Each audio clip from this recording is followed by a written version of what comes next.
Para sa salitang abot, sa panlaping umabot, umabot, umaabot, aabot. Bawal umabot ang kamay ni Ken sa suso ni Kate. Pwede ba kaya umabot ako sa Pangasinan? Nalito ako sa daan pero umabot pa rin ako sa Manila kagabi. Umaabot siya sa tuktok ng bundok na iyon araw-araw. Huwag kang mag-alala, sigurado aabot ang sulat sa kanya.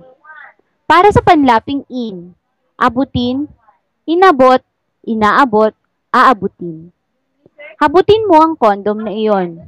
Inabot ko ang puso ko kay Kate. Inaabot ko ang pera sa magnanakaw. Aabutin mo ba ang sulat na ito? Para sa panlaping iabot, inabot, inaabot, aabot. Iabot mo nga sa akin yung tubig. Inabot ko ang aking regalo kahapon. Inaabot ko lagi ang kanyang pagkain. Iaabot ko sa kanya ang iyong sulat.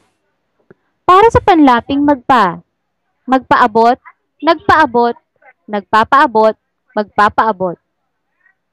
Magpaabot ka nga ng pagkain sa kanya. Nagpaabot siya sa akin ng damit. Nagpapaabot ka pa rin ng sulat sa kanya? Magpapaabot ako ng aking sulat sa iyo mamaya.